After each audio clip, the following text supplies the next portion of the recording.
Hello everyone, this is TorNis, and I finally gathered my strength to do this review, a one-take recording, so I'll have to do, everything top-notch, show you everything I want to, and this is quite a big game indeed to show.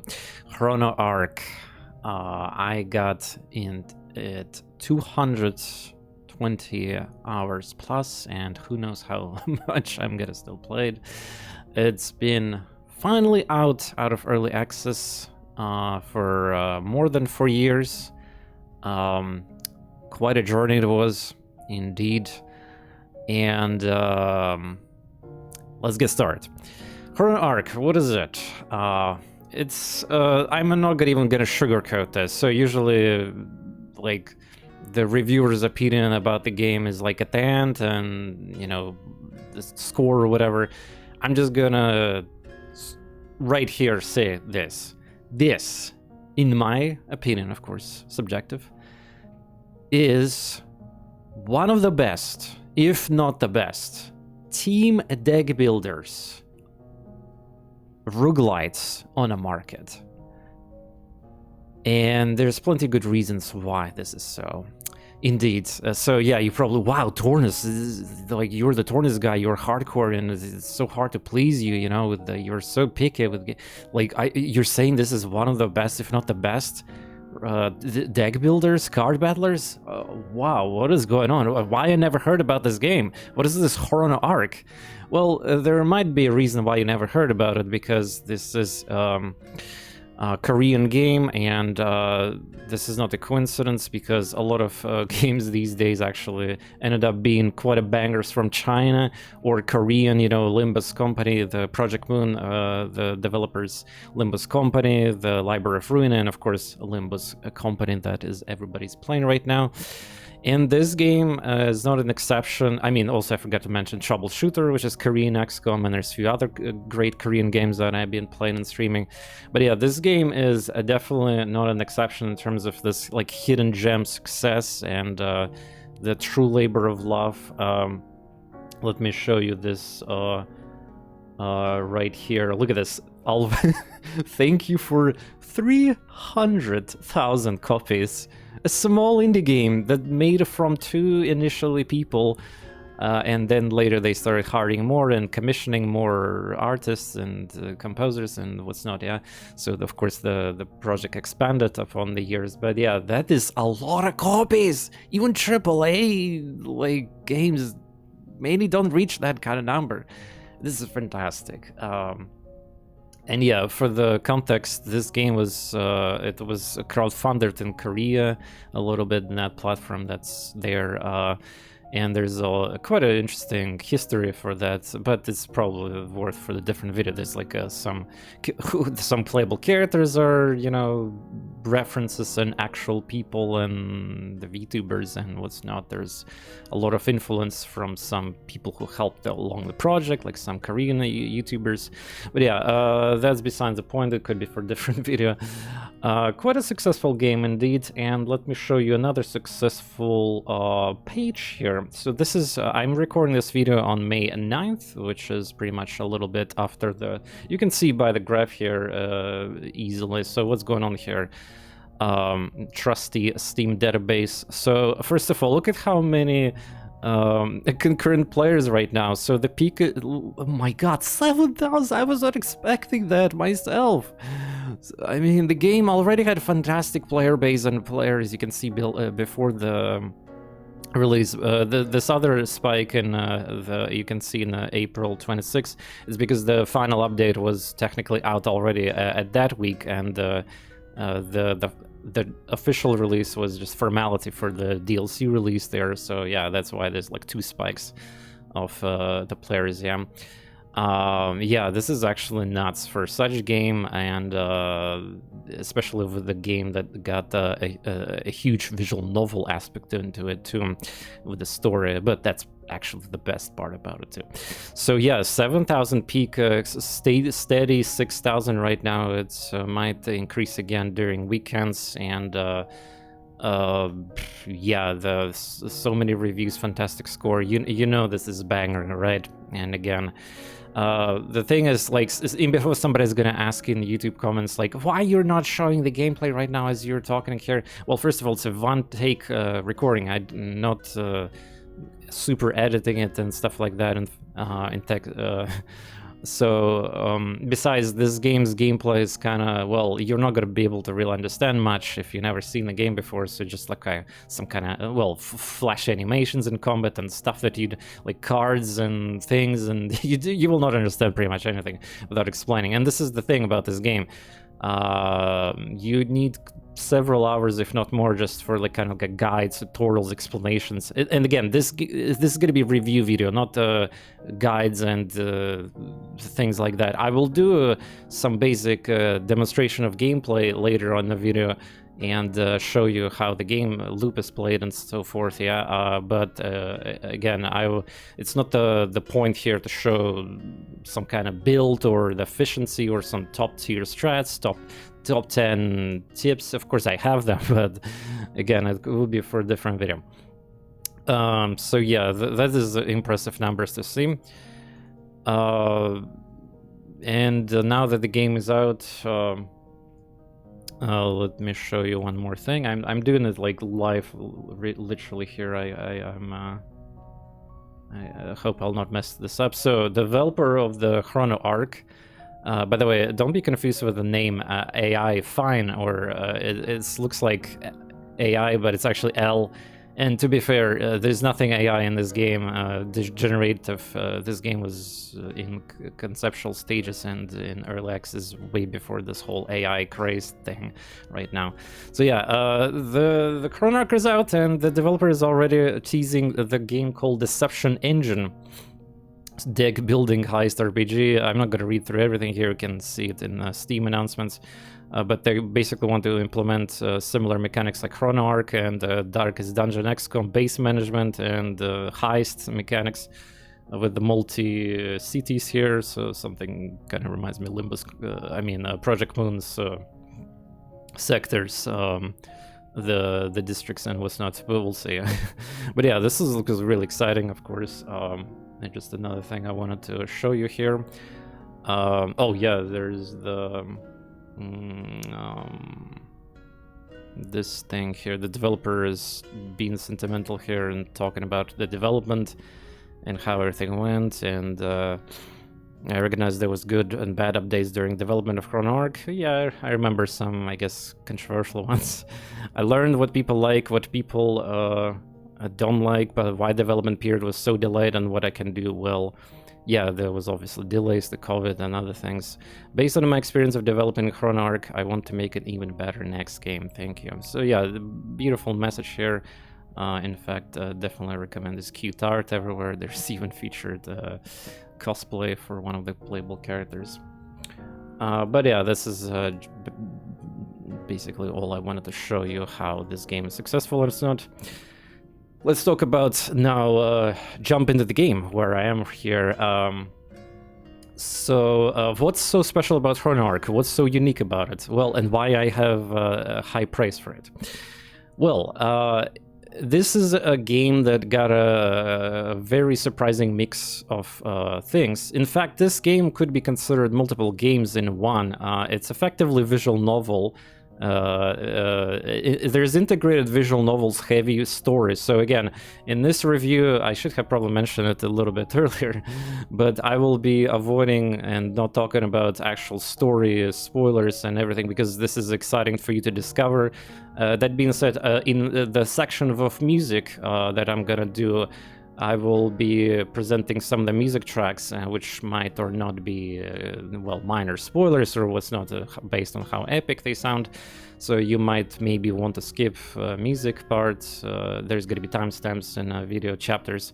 Again, I just want to show you how cool music is later. But yeah, I'm gonna not cover anything in terms of story. We might do another video for that. But yeah, the story is very important, and again, I don't want to really touch anything with it, because it's like you gotta experience, you gotta, well, start the game, and there's gonna be introduction and the game does a really good pacing, especially after all these updates, and you will be not lost and everything will be fine. Don't be scared and all that. But yeah, there's a visual novel aspect of the game because there's a lot of story, and one of my favorite things about that kind of story is that it's just like there's technically main character called Lucy, the one we're controlling, yeah, and she's not even part of the battles, yeah. Well, you will see.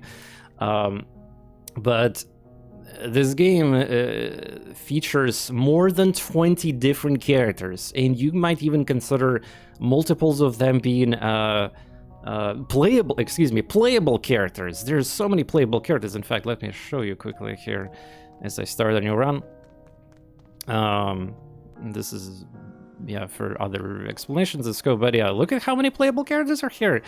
And yeah, it's a team-based deck builder, not one character, not two or whatever. You can up to 4 characters, and well, there is challenges runs, or we can play with 1 too, but obviously the game is intended to be played with 4 characters. So that opens up to a lot of cool combinations, freedoms, crazy chaos, and synergies.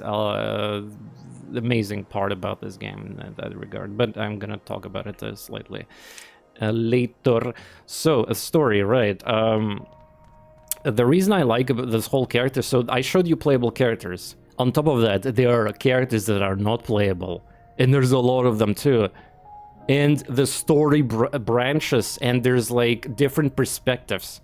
So I guess I should not show you the computer screen there with the Ark project, because it got a lot of like spoilers. But you will get access to it pretty quickly in a game, and you will be able to experience the story from the Lucy being sleeping in her bathroom there in her house. And yeah, this is exactly what I personally enjoy when I'm reading visual novels or play like heavy story games like Phoenix Wright and what's not. Yeah, when there's multiple events happening at the similar time frame, and you're giving perspective and POV of those different characters, not just like one character, right, but multiples. I love it in TV series, animes, whatever the media is, and this is beautiful. So it's not going to be one of those boring stories here, absolutely. In fact, well, if you played some of the epic story games that are quite famous on the market, on consoles and on the PC, and just in general your visual novel enjoyer, you might find some inspirations and resemblances. Again, the story isn't anything like groundbreaking. It's not like super unique. The themes that are used in this game are definitely being already reused quite a bit. Well, again, I'm just trying to dodge spoilers. Yeah, I like I said, I really want to tell you about many things, but I cannot. But yeah, so just enjoy, please. This is and again, this is what the cool thing about this game is, that this game slowly opens up to you, and it doesn't purpose with this like early difficulty, early access areas. In fact, in terms of gameplay, I should mention this too, since it's connected. So as you start the game, you'll be giving like limited knowledge. You'll be confused probably story-wise what's happening. You have so many questions. You want to know more. You want to like, what is happening? And you gotta push forward to like getting that knowledge. You want to see what happens. You want to beat the levels, beat the bosses of those stages, and see what happens next. This is the hook of this game. This is why there's probably so many concurrent Steam players right now playing, because this game is not quick to finish at all. Yeah, this is a roguelite deck builder, and there's quote-unquote runs, but this game got a story, and very long one, in fact. You will be seeing, you think that the game is going to be soon finished story-wise, but no, there's more, and there's more gameplay opens up to you too. There is new stages, new like secret areas even gets unlocked, and just the gameplay expands, the difficulty expands, you get more options to replayability, it all expands. And yes, one thing I gotta mention, because it's like you cannot really avoid it when you're talking about gameplay. So this is one of those games that really like excite me in that regard, because you reach for the first time final boss of the game, and it's not final boss. And then there's more stuff gets unlocked. And you're like, what? Whoa. And that will happen not once at all. So this is why there's such a hook for players. They would like, you want to again do another run, do progress, maybe try again. It depends how good you're at these type of games, and then you're gonna be like, oh, I need to sleep, but I want to continue playing. Oh, okay, I'm so excited to start your run. And by the way, speaking of the runs themselves, they last approximately... Well, okay, I'm a streamer and content creator. I'm a little bit scuffed and biased in how much I played per run, because I have to explain, talk about things, and communicate with the community chat. But I know I'm in the community of the Discord server of this game, and I kind of predicted myself how long actually it takes to beat for normal players who are not binded by other things and responsibilities. So normally the game runs for... Well, it also depends how deep you unlock the content for it in terms of story, because that is important. But generally speaking, once you unlock like the main core loop of the game, you know, game opens up to you up to the point of you trying to figure out how to get to the quote-unquote true final boss, if you will. 2 hours, 3 hours, especially like if you're playing for the specific character for the first time, you never seen them cards. Let me quickly show you the screen here. There's well, again, I didn't touch the actual deck building and this stuff and mechanics, but I will do the gameplay segment a little bit later. So yeah, there's each character, they got a lot of cards, and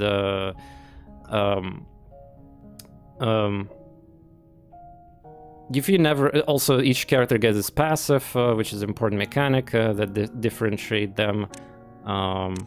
There's a passive here. You can shift and everything. You can see their stats. Again, I'm not going to be discussing here importance of all these stats and parameters. The game does a good job at that too. Tutorials exist. So I'm just reviewing the game right now. And...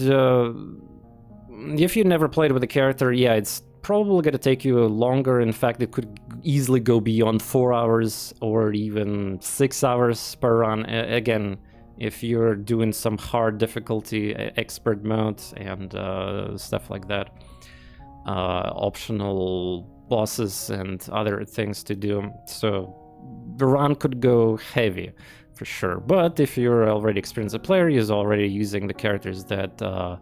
you're familiar with, it could be easily 2-3 hours, right? Which is cool. One thing is pretty impressive. I played this game for 220 hours so far, and I still haven't even unlocked everything.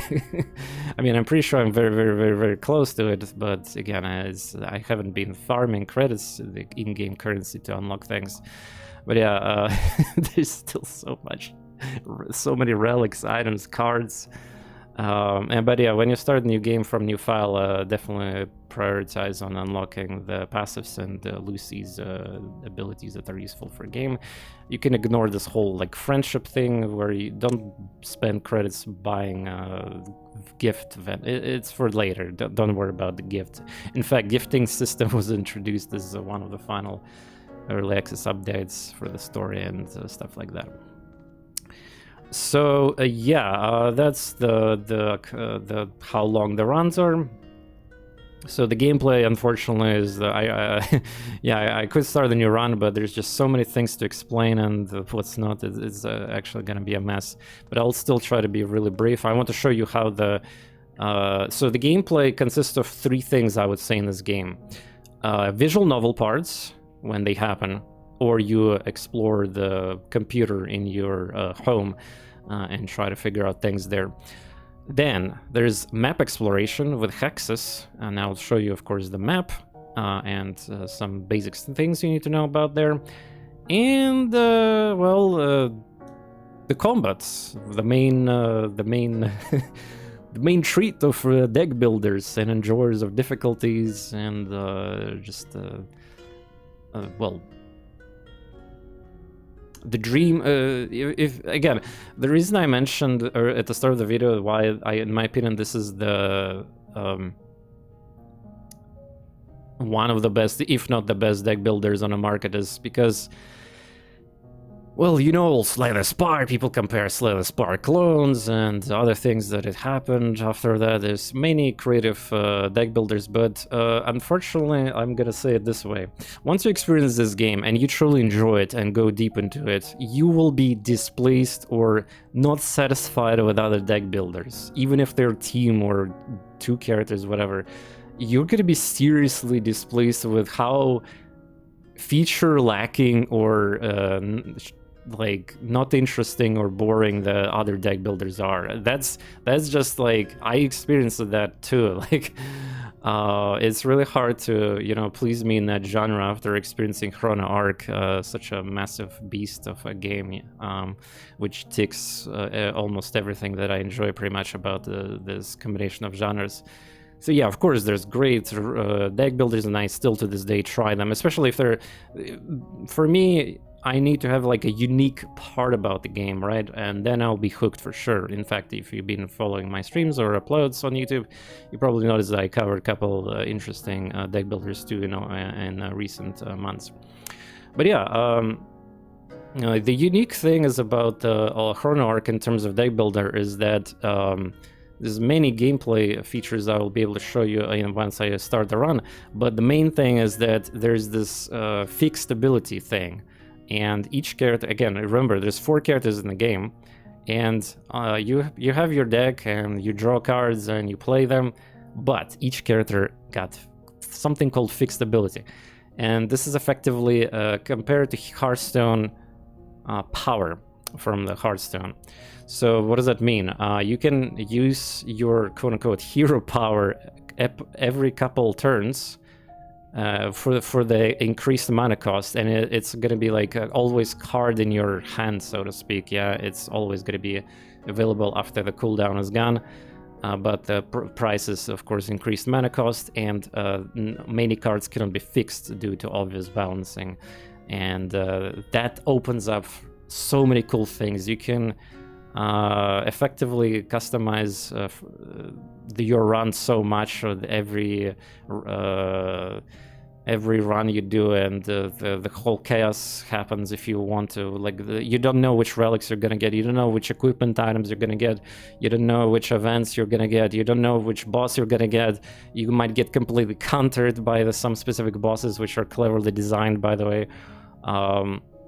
The enemies and systems in the game in terms of that, the champions, the bosses also very well designed. Oh my god, and the story related bosses and final bosses and whatever final bosses of just chef kiss. They're just such a beautiful designs. But yeah, the fixed ability is a very important core mechanic. By the way, when you start the game, I definitely recommend talking to this bird here, Phoenix. It's gonna teach you the I think I never actually even saw this until like recently, but because I played an early access version a long time ago when I started the game. But there's a modern tutorial, and this tutorial covers a lot of important the combat mechanisms and keywords and ideas, how to manipulate AI and what's not. Again, not gonna be covering that on review. This is a fantastic start to teach how to be in the game, and that I'm pretty sure the game also teaches you in like a story first couple missions and what's not, and runs. I don't know how it actually is, because I'm obviously, my save file is in well, like true ending, so I need to start a new save file for that. All right, before now, I think I covered pretty much everything There's obviously gameplay stuff left, and I want to cover a music segment. This will require me to, again, you can skip this part if you feel like there's going to be some minor spoilers for the music, but you cannot even figure out who is responsible for it. I'm not going to be telling you who that music is for. But yeah, I just wanted to give you the demo. So first of all, the music is done. There's so many genres of music, and there's this is a deck builder game, and you're going to be listening to some super banger music for fights, for mini bosses, and normal battles. First of all, each area in the game got its own track, so that's already nice. Then the music cleverly made so it transitions into combat music for normal battles, and it transitions from overworld kind of music to combat music. Brilliant. I love it when that happens. And every stage is boss, and there's unique bosses that got its own tracks. There's so much music, and beautiful, beautiful, beautiful. There's all sorts of epic music that sounds like Shin Megami Tensei, like, or Megaten. There's Final Fantasy epicness, like Undertale epicness, Dark Souls, Elden Ring epicness. There's like metal music in the game. There's there's the nightcore, pretty much, if you will, drum and bass. Just wow. In recent years, or in terms of what I played recently, this game got definitely one of my favorite soundtracks. And again, like, you will discover quickly all these tracks as you play, especially normal themes of areas and what's not. But I want to showcase a couple tracks here. So first of all, just think of this. You're playing deck builder game. You're like thinking about things, and just it's this maybe even static experience. You know, you have cards, you have a hand, you got the things happening on the screen, and you have like some monsters you fight, and then there's music like this.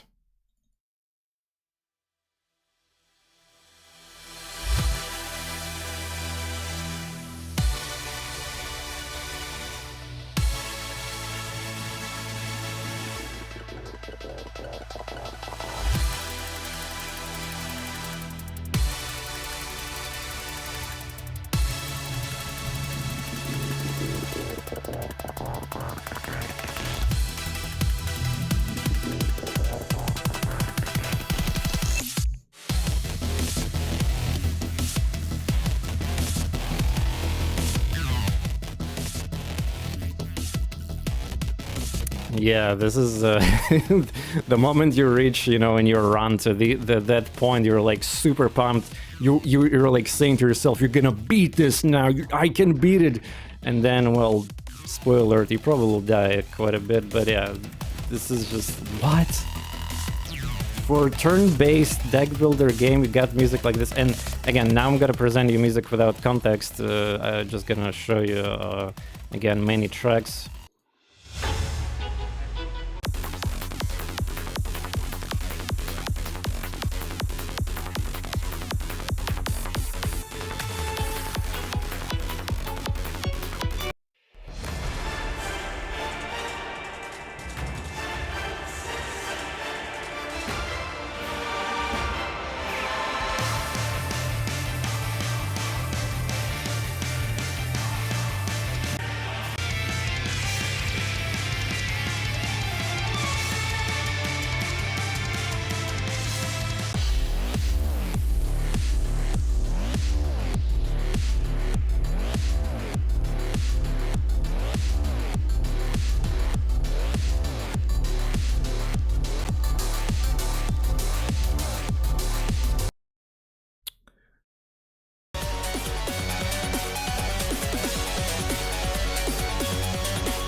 This track gives me Mega 10 vibes.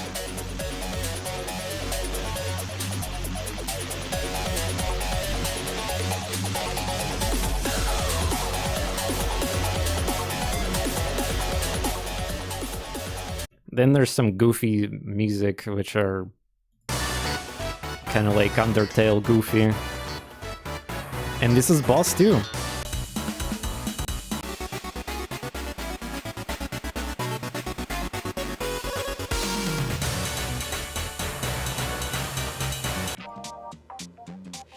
And then there's this track.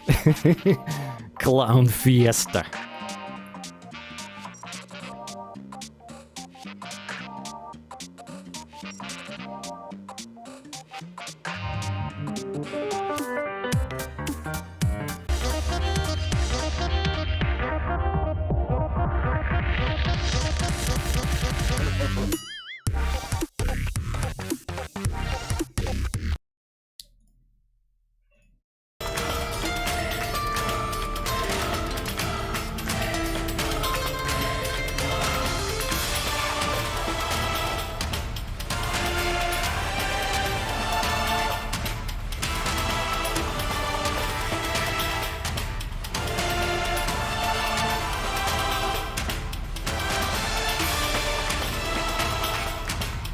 Oh, by the way, so far I've been showing pretty much some cool variety of epic boss music fights music, but do you forget that this is visual novels integrated in the game?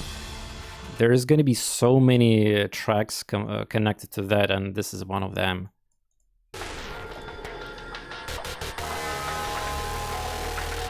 So the game is pretty serious. This is like something you would hear in like Danganronpa or Zero Escape, and there's really good reason why.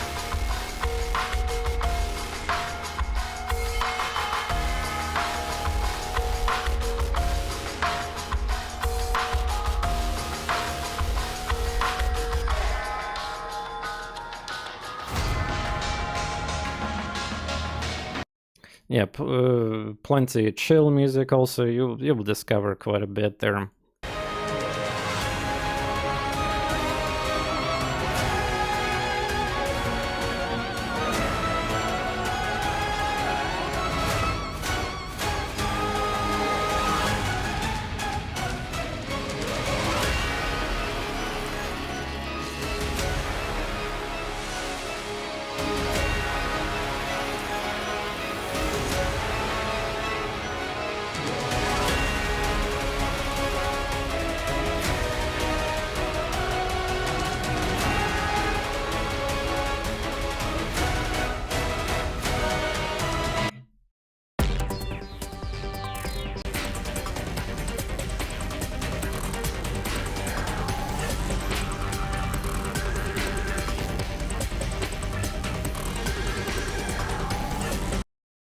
And there's even music with lyrics. You know it's serious when there's music with lyrics in a game like this.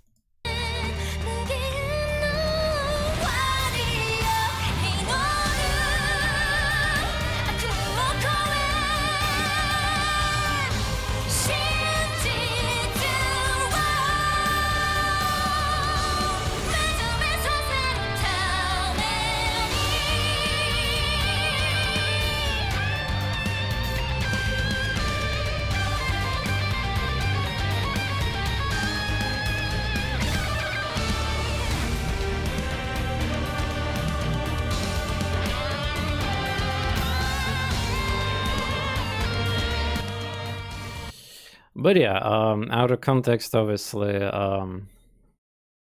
you will not yet understand where this music is played. I purposely shuffled them around, but nonetheless, if you're experienced gamer, you probably can just by the feel of those tracks can kind of guess where maybe they're gonna appear. But yeah, this is another, honestly, hook for the game. Motivation to continue forward, unlocking things, pushing through the stories, and seeing that... I mean, at that point, like, discard even my review here or whatever that I'm saying right now, you will be literally engaged with the game in the story, hopefully, because with some of the characters you will see and experience there, Again, I'm not saying anything, right, to avoid spoilers, but you will probably even, like, depends on a personality, but you might even like shed a tears or cry, like, and other things might happen in the game there as you're experiencing it. So yeah, well done. And now that we covered the music parts, yes, I will do the gameplay section as pretty much last thing, but I want to also cover is there anything negative for the game? Well, the only negative thing is probably something that could be connected to this graph somewhere, and if you've been using these graphs, you know what I might even point out. So you see there's green lines, right? This is Steam players, and then there's a blue line. Blue line is corresponds how many the Twitch concurrent viewers are in a category of the game.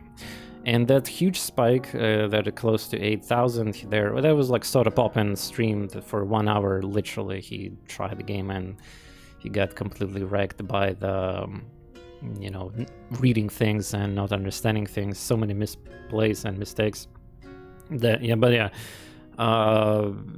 In grand scheme of things of that spike, most of other streamers, including myself, were like a very insignificant bump there. But yeah, it's part because it's just a shame. This game could be very popular in Twitch and in YouTube, but because it's like underground still, even with such success, it's a shame, because yes, this game requires a lot of thoughtful reading and diving into things, investing hours. And again, some people will be bored maybe from story, they don't want to see this. Another main reason why people might be turned off from the game is the chibi anime aesthetic. Weep, oh no, this is weep game, I'm never gonna touch this. I seen it in my community too, unfortunately. Just literally not giving a chance to the game, even though they might be missing on their deck builder in their life so far. So that is definitely a thing. And like I mentioned earlier, this game definitely requires thinking a lot of it, and it's designed for the fans of the deck builders. I mean, of course, you gotta be. It's advanced in the genre, so to speak. So yeah, it's not exactly some casual roguelites that are overly simplistic in their design and for fast-paced 30-minute run or something like that. I mean, of course, you got like 20 playable characters here that already probably will scare. Well, they're not unlocked at the start of the game. You luckily and cleverly designed by the dev, you only have access to characters that are either they're really solid by themselves and without any complicated mechanics, and they're like really good at their tasks, and the more complicated characters are unlocked as you play the game, like twin witches and many other not standard gameplay mechanics, I would say.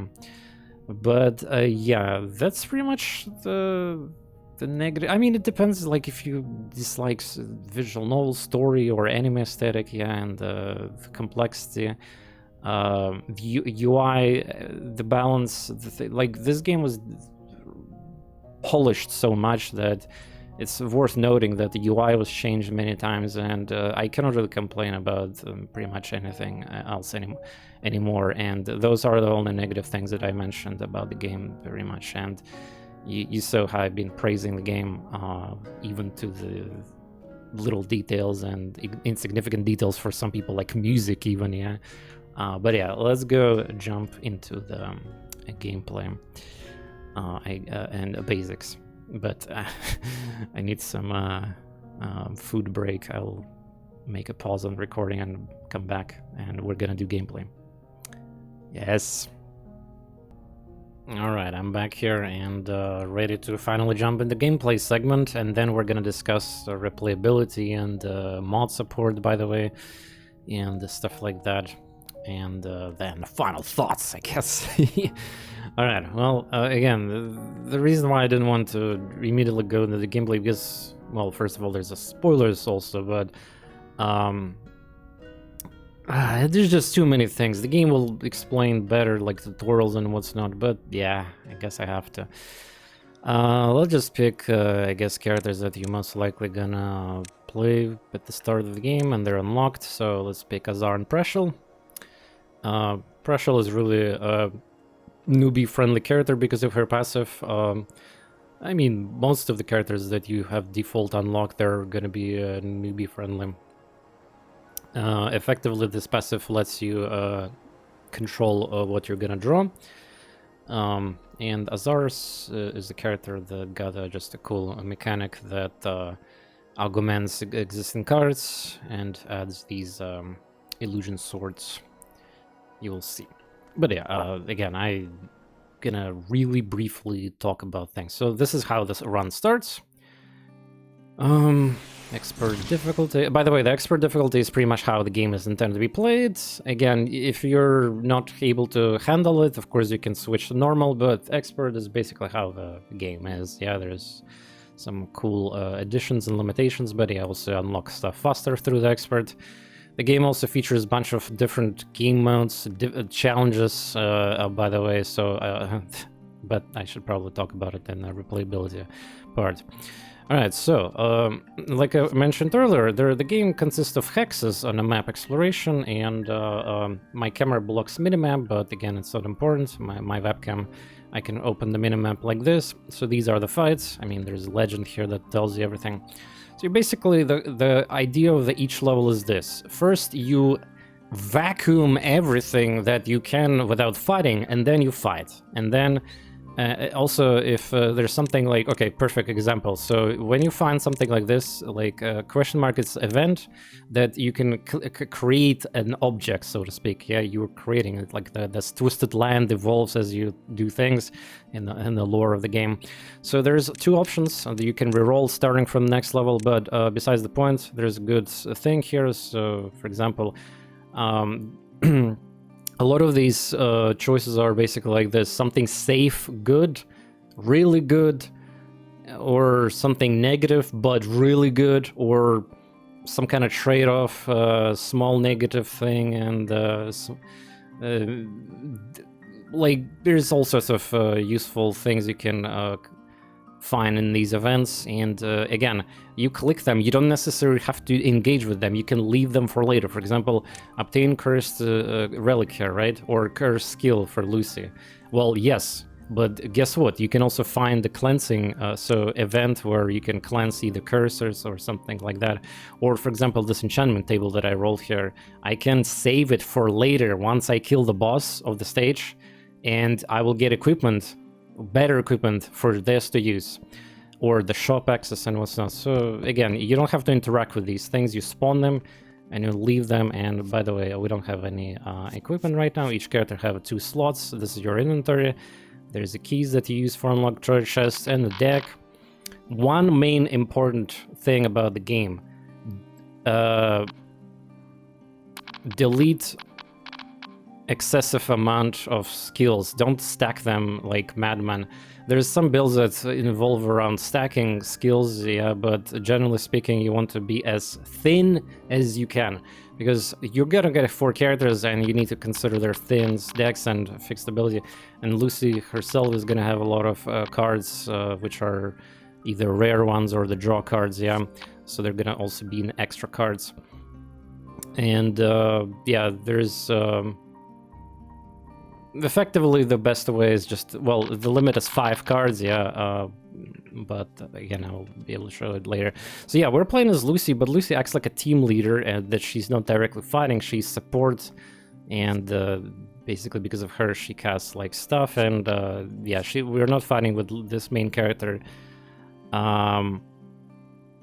but she possesses really powerful skills with. And oh yeah, I forgot to mention this. The game got gorgeous art. If you're a fan of anime aesthetics, chibi aesthetics, there's so many cards and the things you will find in this game, and they're really cute and gorgeous to look at. And everything is, of course, hand-drawn, commissioned, and what's not. So it's not like AI-generated garbage or just low effort in general. Yeah, I should have mentioned probably that earlier. But yeah, so we can on progress now. It's just, I mean, the start of the game is the first stage, even on expert, is just breeze. And so there's a taunt. Oh, dodge, that's unlucky.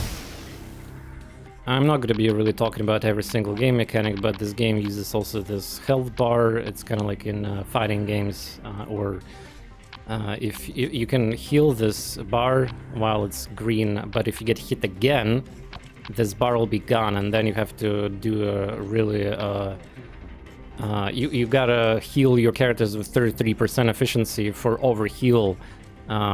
But then again, there's mechanics like health bar protection and other things that help mitigate this. And also there's just, you can delay some combats to heal characters, yeah, but keep in mind there's a turn limit, and pain damage from fog starts, and again, you will learn it from tutorials. I'm just yapping effectively, yeah, like we gotta play here forward. We don't have any skills, we don't have the lol. That's very unlucky. So yeah, you see now my character is wounded, and this HP is lost, and it's gonna be hard to recover it. Oh man, where's my...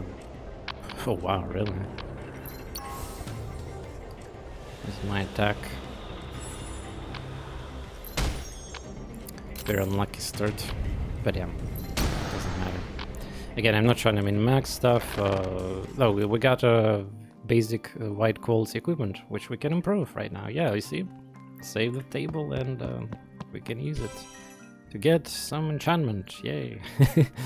Okay, we got 2 souls. This is the really important currency for the runs. It's what you level up. So each character can be level up a little bit in this game to level 6, but here's a pro tip. Focus on Lucy's mana and draw more than levels. Once you reach with characters level 3 and you know how to play the game, you don't really need to level up 4, 5 and so forth. If you have excessive amount of... There's just other ways to spend it also, once you figure out some things and secrets and other ways to spend it. But generally speaking, you don't even need above level 3. Like, the levels just give you stats, and each time you level up, you get like character cards. But you can get cards many ways. Through the shops, through the drops, through the skill books. There's plenty of skill books, especially if you take Blood Mist mechanic, which is kind of like ascension system in this game too. You don't need to worry about that. Besides, you don't even need that many cards. Again, you have like 5 plus 1 card, and that's it. You don't need more, really. You just need to know, of course, you need to know which ones to get. All right, let's upgrade level 2. So upon level 2, most characters, there's some exceptions, they unlock their passives at level 2. So don't be fooled by thinking you might have that passive immediately. All right, let's get some cards here. So the difference between this purple and blue is the swiftness, but yeah, I'm not going to talk about the gameplay mechanics, like this is a tutorial for this. It doesn't matter right now. Okay, so we got the 2 skills, and I'm gonna forget basics. So you see 5, I cannot forget another one, and I can change fixed ability anytime I want. As long as the skill is not upgraded, or it doesn't have this description on it, cannot be fixed, you can fix anything you want. And skills above and below this skill gain illusion sword. So for example, if I put this, unfortunately that kind of doesn't make sense, because this needs to be in hand. And this skill,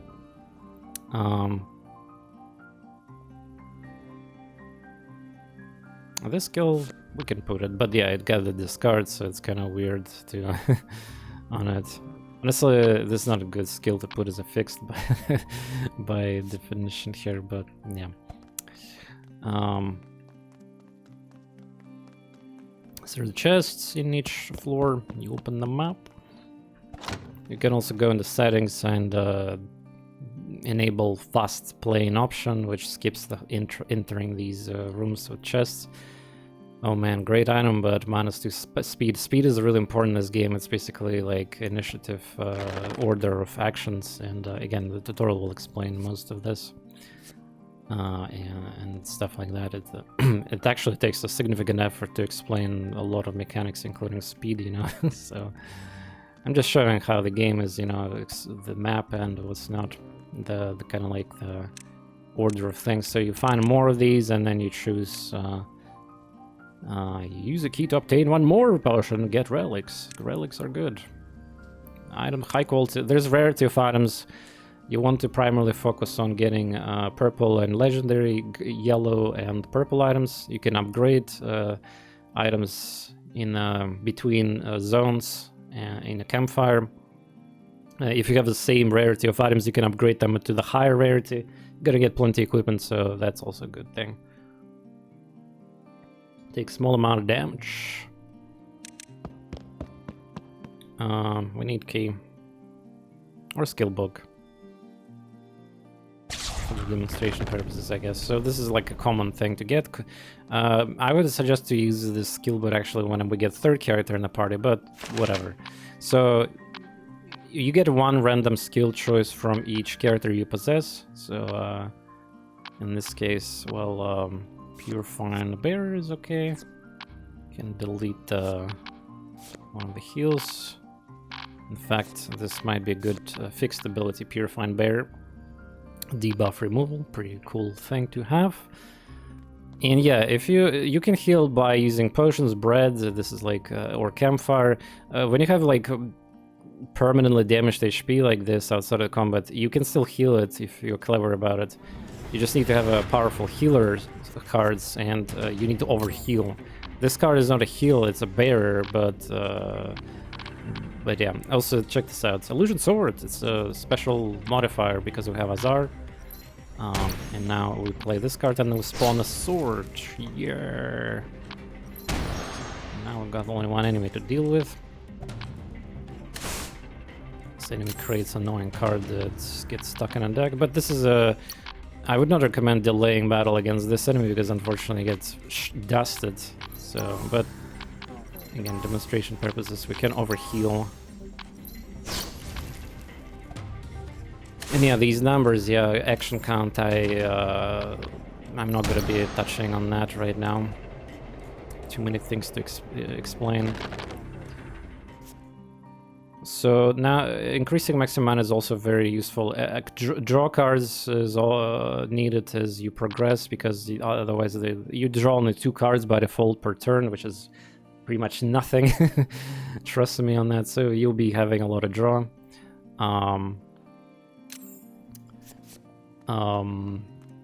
The first level doesn't have a shop because it's like a very fast thing to experience. You also find skill books with the quote-unquote common skills, which are global skills that are not class or character, character restricted.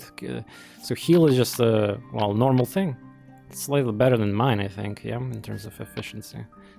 Default, yeah, it's like a little bit better. You can replace it. And just, you can see percent or 100. This is the boss icon. And yeah, we don't have any more equipment. Oh yeah, I forgot to mention it, but click on the flashing hex to quick travel. Yeah, this is what you need to do. There's also secrets. There's no secret in Misty Garden 1. The secrets start appearing in from the next stage. And the secrets, you can make an entire video explaining the secrets for like 5-10 minutes. I did this so many times on my stream. People have been wondering how to find secrets. There's 4 ways to detect them, and this is a bit like a science too. But generally speaking, it's like the Binding of Isaac secrets type of thing. Keep in mind that To open secret, you need to possess specific things like Scroll of Lifting, and you're gonna get a lot of different scrolls there. At each run, they are not identified. By the way, I recommend don't be scared to not use them. There's also some logic you can apply to some scrolls. Like, for example, if there's a UI pops out when you click on a scroll, that means it's either enchantment scroll or a Scroll of Midas, which destroys your item for converting it into gold value. It's either those, or something guaranteed if you know one of them. You can identify anything in the shop also for a little price, but it's also cool to stack the identified scrolls, especially if you have 2 or 3 already of the each same type. You can definitely try to just quote-unquote YOLO and use it. There's a lot of, unfortunately, different scrolls in the game effects, and many of them are very useful, and the run changing even, well, not run changing, excuse me, you're gonna get stronger for sure if you can detect secrets and loot whatever they have there, right? Let's fight the boss. Cerberus. Yeah, you see I got the dust here into 2 actions. Ouchies. So immediately we're already greeted with pretty epic music here, even though it's really the beginning of the game.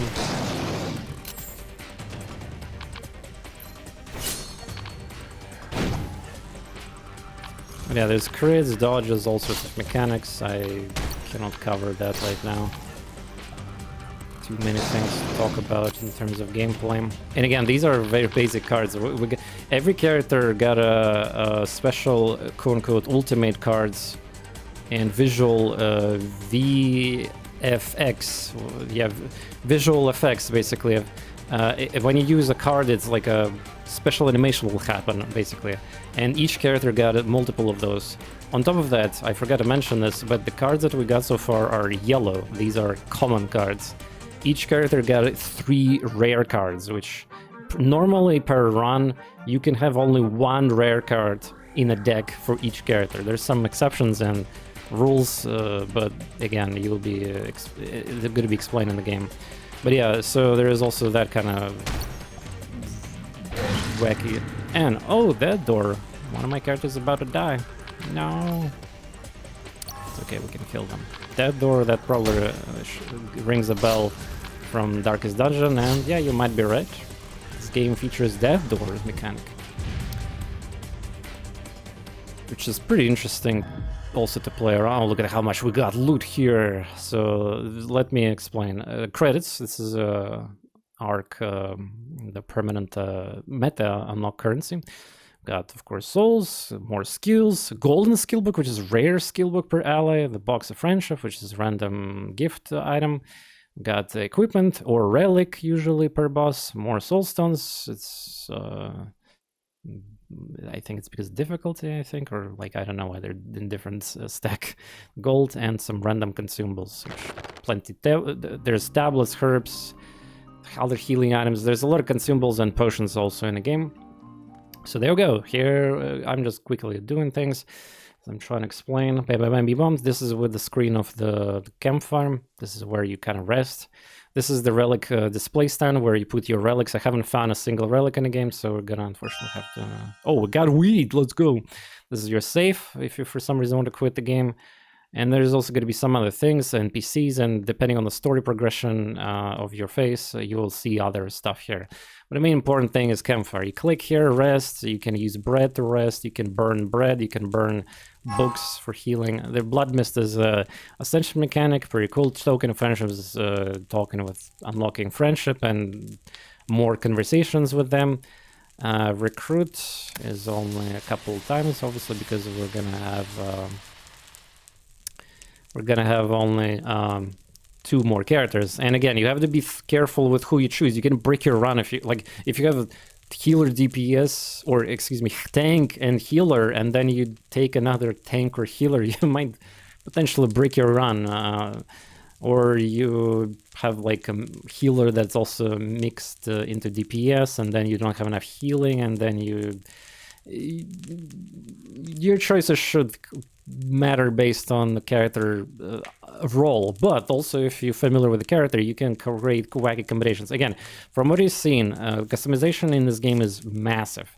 in each run. You got your stats, manipulations, kind of like RPG. You got the equipment, all sorts of wacky skills you can get from equipment to not just stats. You can get relics, which changes the gameplay too. Some of them are really, really wacky and crazy and game-breaking, exciting to find and break. You have the full customizable decks as you control and discard skills and fix ability, aka the power. You have the passives of each character. You have each character offers a playstyle that is probably going to be slightly different than from other DPS, or like if you're comparing DPSs, yeah, there's never a similar character in the game. Some characters are probably could be considered above mid in terms of how good, like there's tier list of characters, of course, but like most of them are actually good and fantastic, I would say. Some of them are quote-unquote challenge. Some of them got nerfed around the course of development, so you can consider some of them more challenged. Some of the characters are extremely hard to get a hand. There's, for example, let me scare you already. Like there's a character Karen, or Charon, depends how I pronounce it. She plays, it's a DPS character, but she does a lot of self-harm damage to your party members and life-sucking things. And there's also healer character called Haz. She's literally kind of like a dummy character who is like whipping with the whip of love everyone, and it does damage and it also heals and it at the same time. There's just a lot of wacky stuff with the cards. So there's you effectively do damage to your party members in order to get the higher effects and what's not. In fact, there's many bonuses. For example, imagine like more damage for Dead Door reaching, and some characters benefit from being in Dead Door. So not something you would normally play, you know, like classic kind of style. So there's gonna be characters that will scare you just by their complicated card mechanics of looking at the discard pile, the costs manipulation of cards, and I'm talking about twins, of course. There's many characters who add their own shtick, you know, parry, sheath, extra cards, extra items. 20 playable characters. There's a phoenix in the game also. Phoenix, the bird. Oh, that character. Oh my god. Yeah. Oh my first victory with Phoenix was something, that's for sure. Anyway, I'm not gonna talk about that much because again, the fun of discoverability is super. Like this feels like a proper game. It's not like some kind of cheap imitation or cheap whatever, like cash grab or like thing that indie dev trying to emulate success of other games. This feels like a full proper experience. And I'm not talking about these AAA games or all these disappointments. Yeah, no. There's a lot of times when you probably feel like you bought on Steam some game and it's like, okay, yeah, I played a little bit, yeah, I got it, but it gets boring quickly. This game, I will show you after the gameplay section the replayability and what's not yet. Okay. But yeah, already probably touched the subject of replayability a lot, right? Okay, so what I was doing, showing you that, yeah, I got a new character.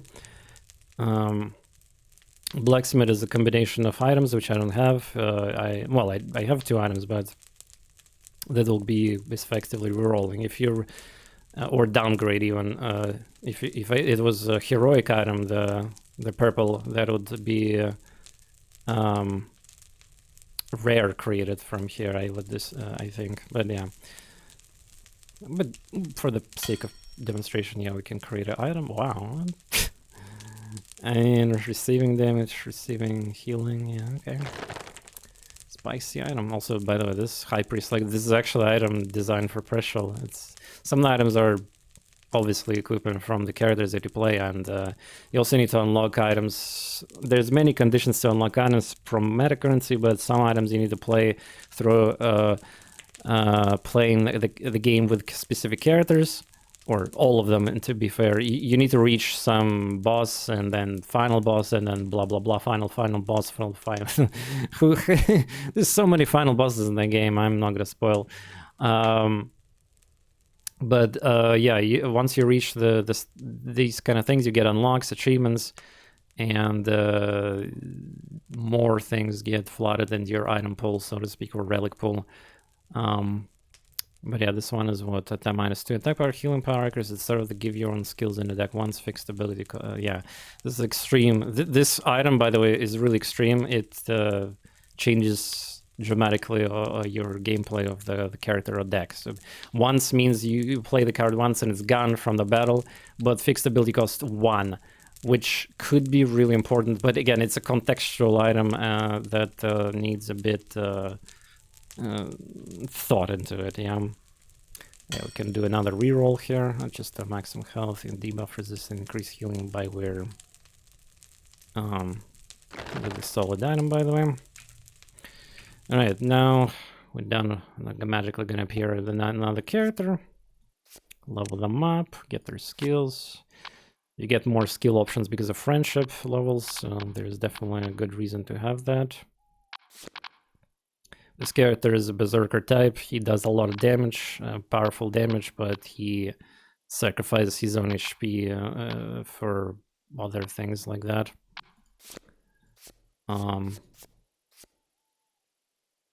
But yeah, Lucy cards are so cute. Well, Lucy, the main character, is very cute, obviously.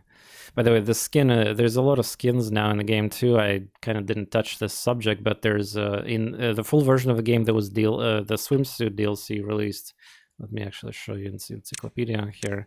It's called Twilight something, Twilight...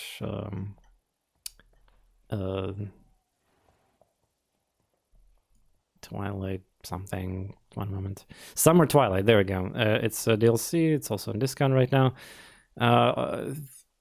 It's just, if you play this game for quite a lot, it's just by default you need to get it, support the devs. It's obviously kind of fan service, but the best part about this DLC is that you actually get content here. There's a lot of new cards, exclusive characters that are featured in DLC with both male and female ones. There's just, look at the art. Yeah, they even, the snap is replaced as the acceleration. Yeah, as cool new animations also. The cutscene animation. Yeah, VFX. Yeah, so if you see this cutscene animation, that means there's gonna be cutscene. And yeah, beautiful anime man and woman, obviously. By the way, I haven't played this DLC yet, so I kind of needed to stream it, but besides the point, I already unlocked the true ending. So, unfortunately, it's pretty tough to stream this game, as I showed earlier. Basically, all the people are scared of this game because of how complex it is, or it's because of weeb or something else. But yeah, just people who are understanding what's happening on the screen, they will be excited to watch this kind of thing, right? But yeah, this is a great way to support the devs further, because the game deserves this for sure. And who knows, maybe in the future there will be more something, but not sure, because the developer already announced this new game project, right? Yeah,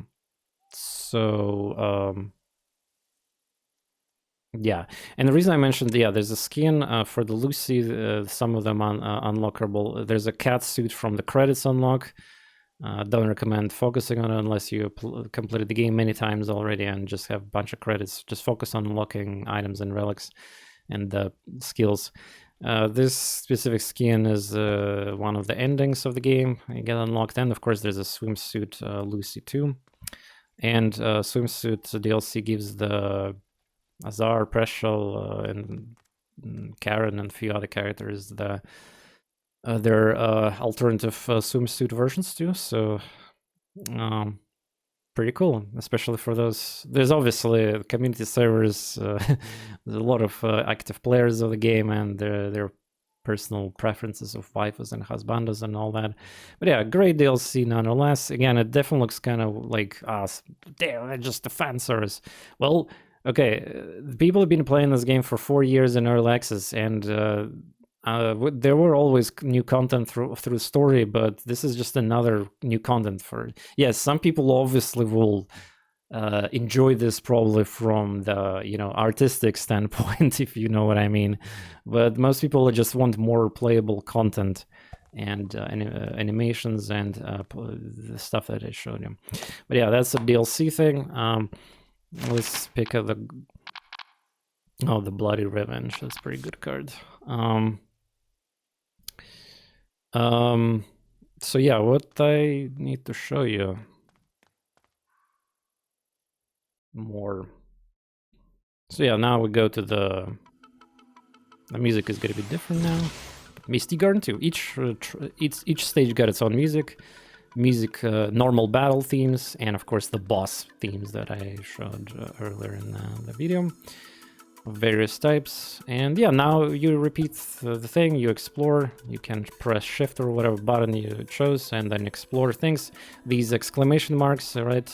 I said question marks, I meant exclamation marks.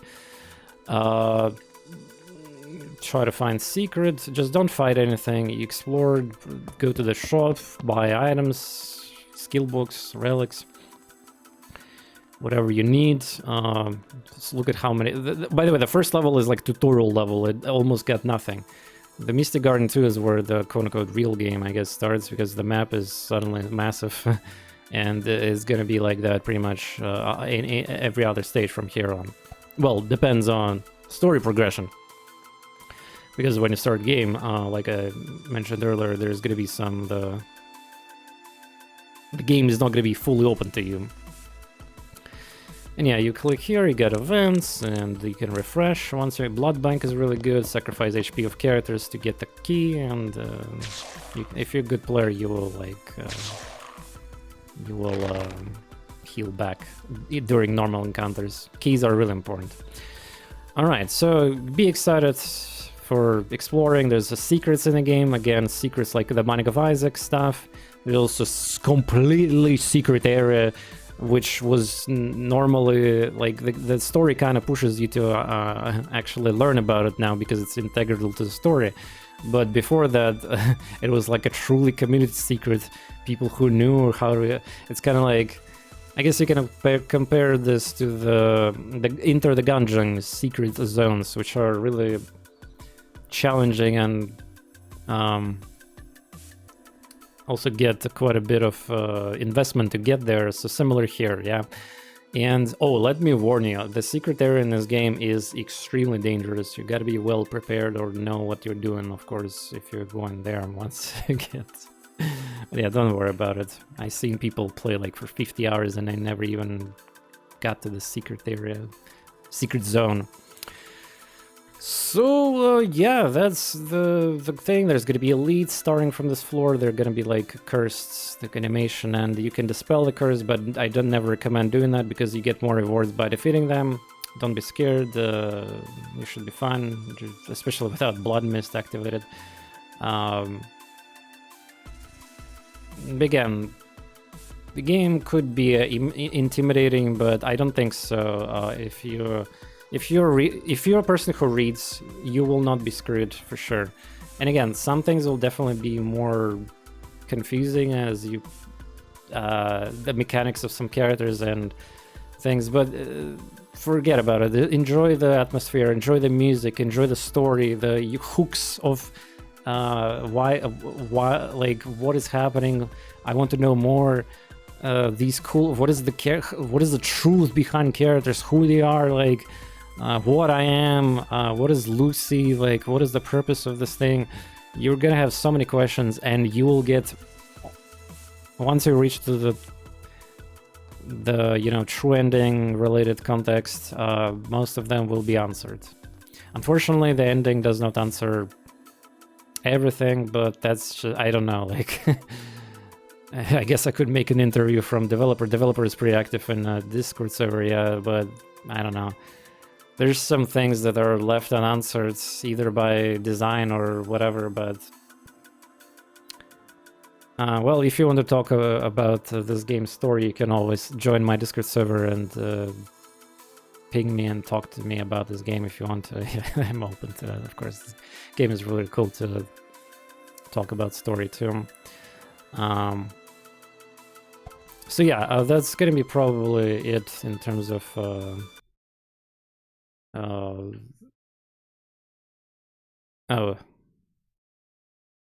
it saved the they introduced the quick save functionality. Okay, you started while discarding current run. It's not deleted. Okay, cool. There was some minor bug. Apparently, when you quit the main menu, the music disappears. Anyway, we're back. It's actually a nice thing that I did this way because I didn't show you a spoiler to the story, I guess, when you finish the run. So that was pretty good of me to do it this way. Okay, now replayability and mod support. This is what I wanted to talk about.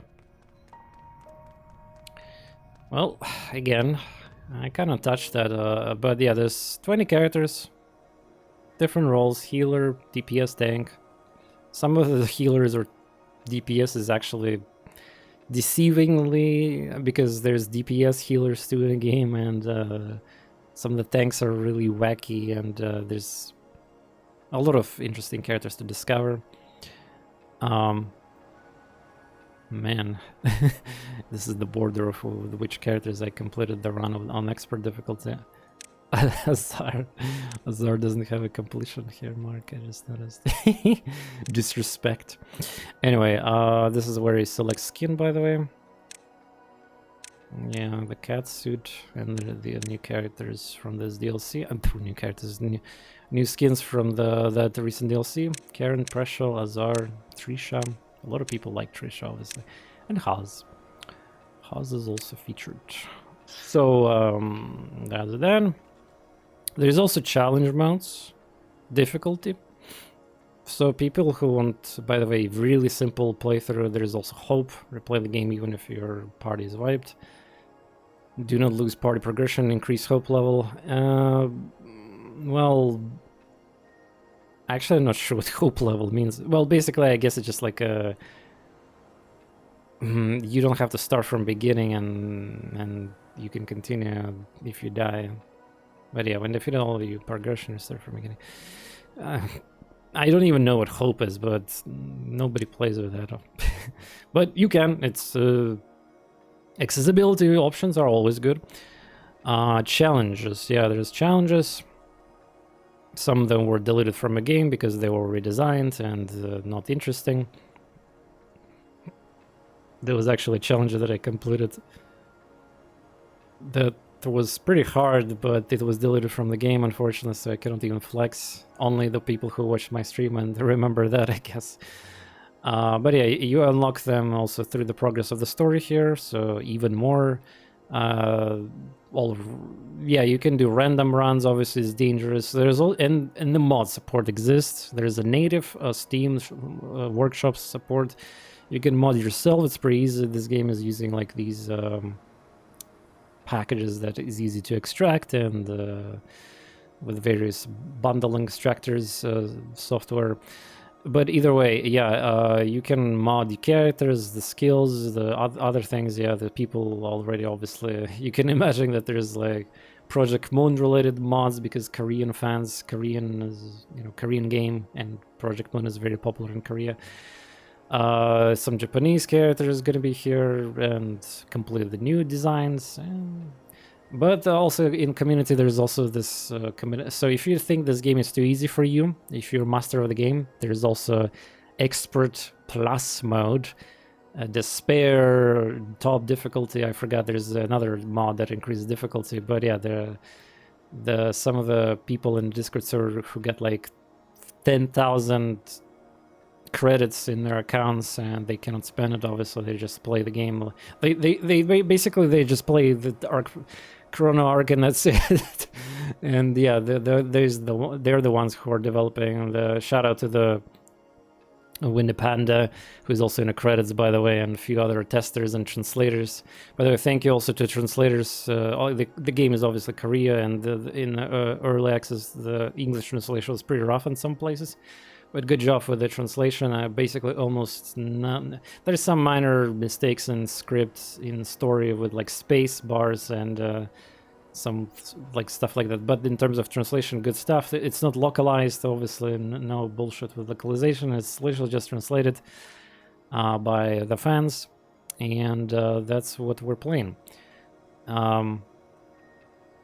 But yeah, there's the option for quote-unquote long war of this game definitely exists too, and replayability is phenomenal, because if you will probably fail, you will try again with the game runs as you progress through the story, and there's just so many character combinations. Just so many. Yes, and of course you can be like one of those players who is going to be always playing with the same 2 starter characters, and then the other third and fourth characters randomized. You get 4 options from 4 or 3 depending on your progress of meta unlocks, but you basically sometimes going to be forced to take maybe suboptimal choice for your synergy, if you know, of course, team building synergy. And that's where the fun is too. You gotta adapt, and that's great. Same with items, same with the relics and your other situations that happen in the levels. Again, the combats gets really exciting and complicated. I just in my gameplay section, I showed you a very, very basic combat from the first stage, which is just honestly like automated. You don't have to think too much because you don't have skills, and the level from stage 2 the real game starts, I guess. But yeah, have fun, and this video is definitely going to be already very long. Again, this is one take recording. This is not well edited like super flashy thing. But yeah, this could be even worse in terms of time, because if I would start, I was holding myself from explaining combat mechanics and standby draw, like the overload, the bunch of keywords, how to exploit things, and the game will tell you that too. Remember, talk to Phoenix. He probably gonna be forced to show you the tutorial. And yeah, enjoy Chrono Ark. The story, the progress, the answer reveals, the mystery of this world that the developer created. Again, really cool setting. Not specifically like super unique or anything. This theme has been in the books and other media before. If you're reading things, I know that these days some people forgot what even reading is honestly anymore. Like, but whatever. Okay, I keep reminding myself how scary and disappointing the newer generations who are born with the smartphones is. So now the final verdict of the game. The final verdict of the game, the moment you've been waiting for, or not, I don't know. So I prepared the image for this one. So this game gets a tantrum out of 10. The glorious Chrono Ark. Fantastic experience. It's a game that's like, it's not one of those that, you know, I saw the true ending and I want to kind of forget about it, you know, kind of like La Mulana or whatever, all the puzzles. You keep replaying it, you fight through it again, and there's many other things. You also, actually, once you beat the quote-unquote final boss or true ending, there is even more stuff to do, and the game will tell you what exactly you need to do, so it's gonna take a while. Maybe even extra 100 hours to unlock the final thing. So good luck with that one, because trust me, you want to do that. It's very important. But yeah, I'm buying it. I cannot say any spoilers, so yeah. And again, the game got so much beautiful card art with all the characters, but the most importantly, Lucy. Enjoy the wonders of discovering the powerful combinations and the game-breaking experiences in your runs. This game could easily eat above 100 hours for non-YouTubers or streamers. And there are some friends that I know that played this game for 1,000 hours already, so kind of like, crazy numbers like XCOM for me, and stuff like that. It's not even a multiplayer game. This is a single player team-based deck builder roguelite with integrated heavy story with a lot of progression and twists and surprises and stuff like that. Tantrum out of 10.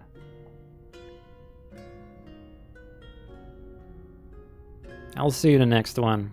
Thanks for watching. I know this video is quite long, but you see how I needed to talk about various topics and portray my emotions, explain things to a minimum as I can, instead of being scripted, whatever, like scripted thing, monotone, or with some written jokes that I have to do.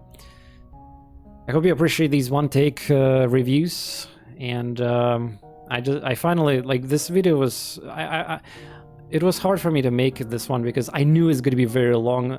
Usually I try to make a review with 15 to 30 minutes or something like that, but the game is too complicated and deep for that, so yeah, of course it's going to happen, and I need to explain more. And